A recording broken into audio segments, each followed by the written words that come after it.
You can do this. I believe in you. Believe in yourself. I actually heard of this interesting concept recently, and it's the rule of 51 when it comes to belief. All you got to do is believe a little more than you don't believe. Even just 1% more belief can get you into action. And once you get into action, guess what? That belief will start to grow as you're actually proving to yourself through your action that you can do this.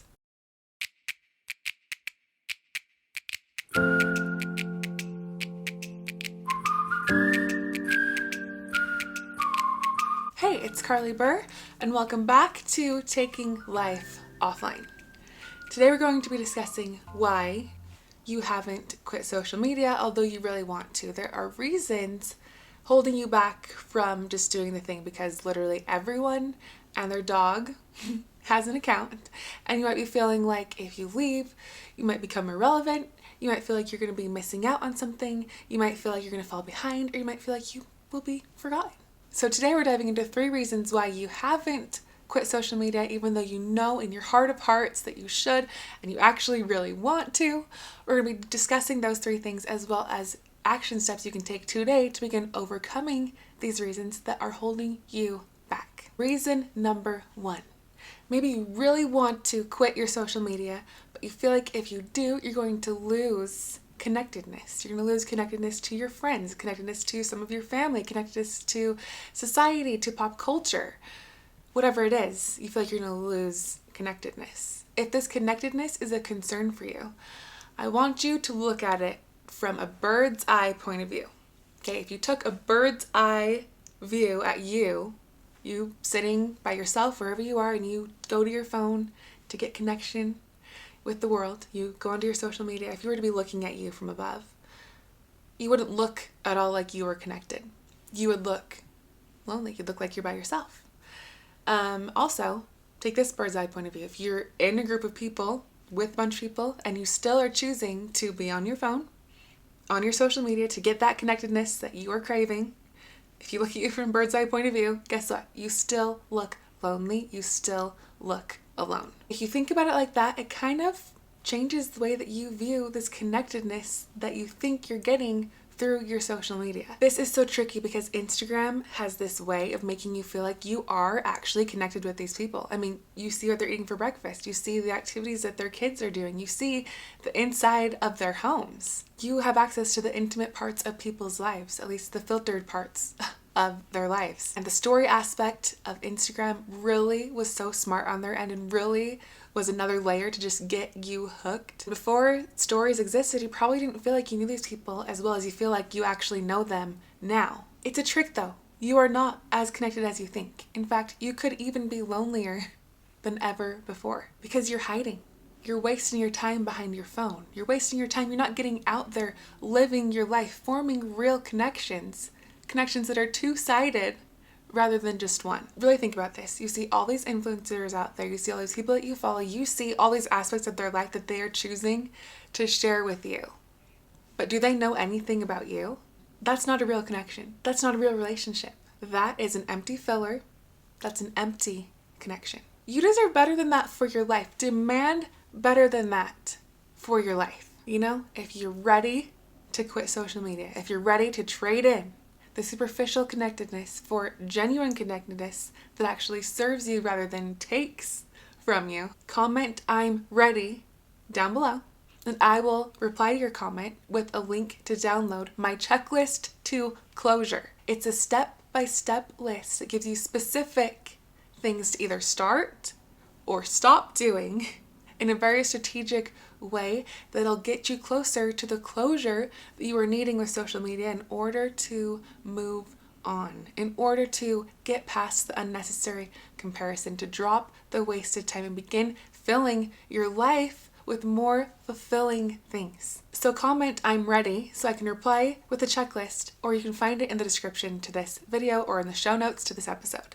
Reason number 2 that you want to but haven't yet quit social media is maybe because social media feels like an extension of your life. If you're someone who's been on social media online for years and years and years, there's probably a lot of your life that you've documented there. There's key moments, there's fun memories that you like to look back on. So you feel like, oh, if I were to leave, I'll be deleting this part of myself. I'll be deleting this part of my life because there's a lot of history there. But I think that thought, it's actually just fear speaking. It's fear creeping in. The fear and the fear of discomfort that you're going to experience once leaving. The fear of what people might think or not think at all of you. The fear of doing something big for your life, for your future.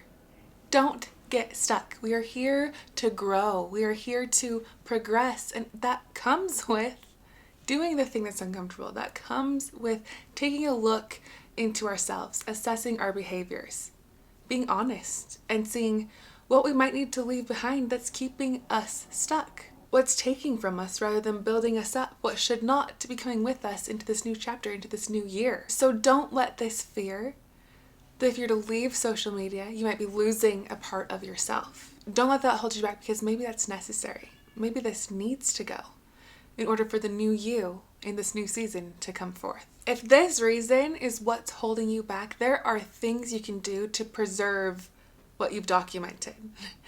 And some of the things that you documented might not even need to be preserved. In fact, it could feel really good to let those things go. When I deleted my Instagram over 8 years ago, I went through and I screenshotted all my photos. Not one by one. I just screenshotted them like from the view of looking at your profile. So there was like 6 or 9 images on the screen, and I screenshotted that. If I wanted to see them bigger, I just would zoom in. I'm sure there's a better way to preserve what you've documented than that, but that's what I did so that I could still have those pictures. And if you're worried about documenting your future, what are you going to do from here on out? Your photos already kind of does that for you. When you take a picture, when you take a video on your phone, it already gives you the date, even down to the time that it was taken and the location of where it happened. And a picture is worth 1,000 words, right? So what more could you need? But really, if you're wanting somewhere else to share things with your family or your close friends, there are other ways. I've talked about this before. I use an app called Family Album where I can upload pictures of my kids, and you get to select who has access to that album so my family can see, they can comment on the pictures. It's a great alternative to social media. Reason number 3, you are uncomfortable with silence. With no stimulation, with no distraction, what are you supposed to do with your newfound time? And look, it's not entirely your fault. We have become accustomed to the noise. We have become addicted to the distraction, addicted to checking into everyone else's lives when we have a moment to think. We don't take the time to just sit in silence and be with ourselves, be with our thoughts, to be bored or to just sit in silence. This is one that goes beyond social media and just comes down to a phone in general.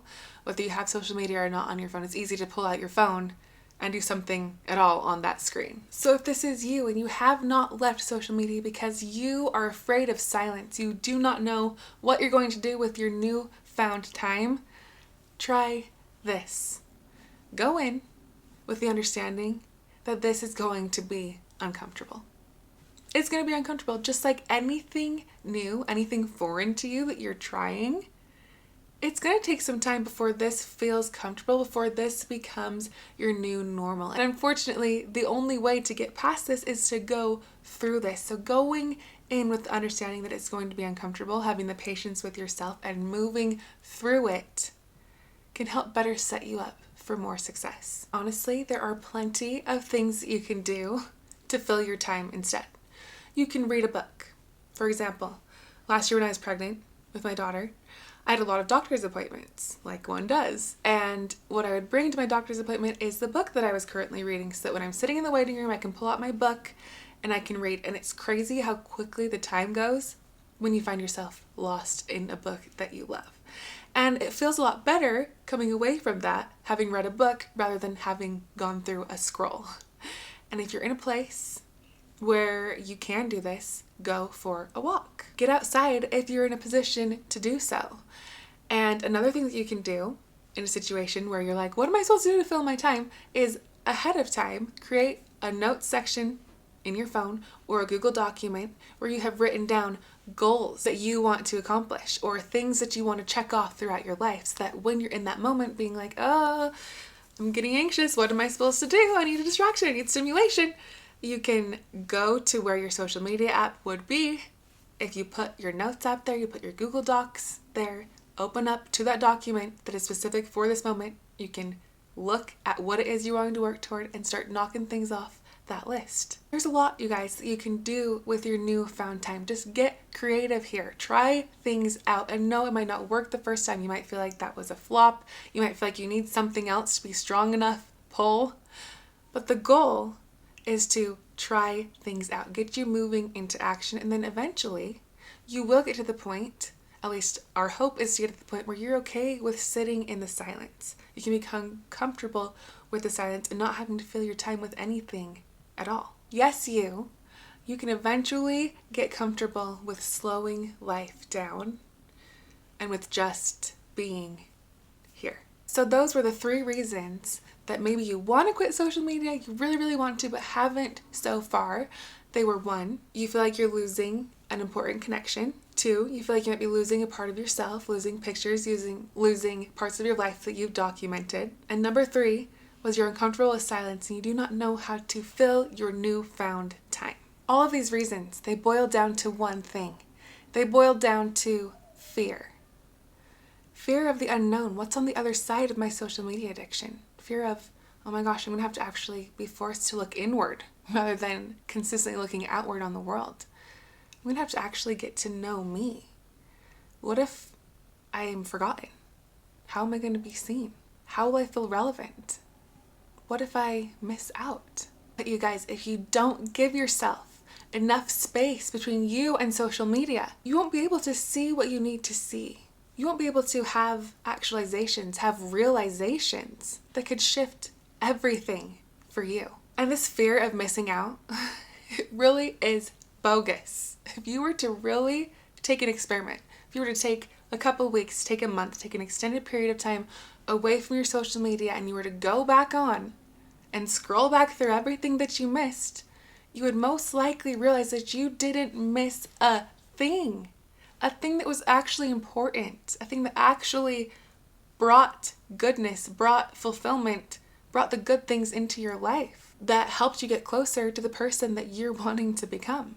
Chances are you didn't miss anything at all. Chances are you maybe even got closer to yourself and your goals than ever before. In fact, you probably gained a lot because there weren't things that were being taken from you.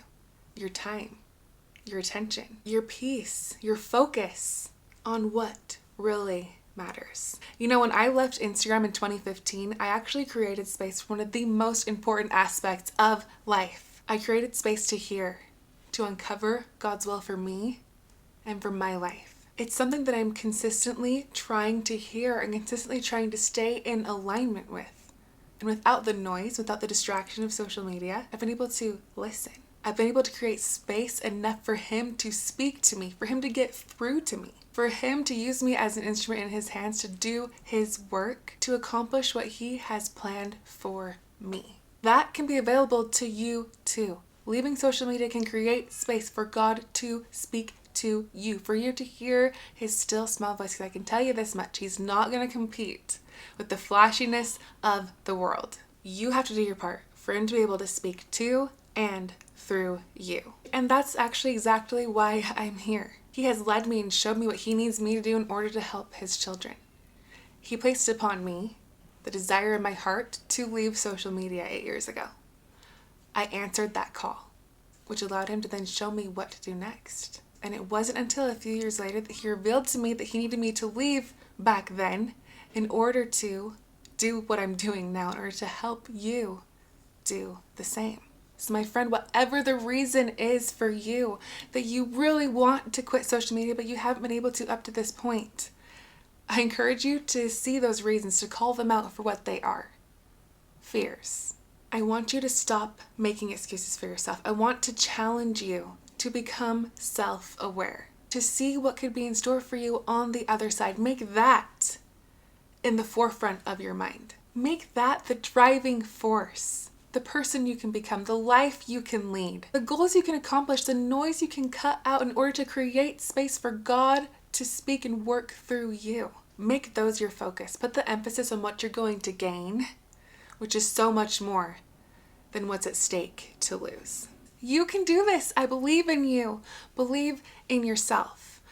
I actually heard of this interesting concept recently, and it's the rule of 51 when it comes to belief. All you got to do is believe a little more than you don't believe. even just 1% more belief can get you into action. And once you get into action, guess what? That belief will start to grow as you're actually proving to yourself through your action that you can do this. I'm going to challenge you right now to take an action step right now. Comment, I'm ready, in this video if you are ready to begin transitioning away from social media. And I will comment or reply to you with the download for you to get your checklist to closure to begin successfully transitioning away from social media. Or you can find it in the show notes if you're listening on podcasts, or even the description to this video.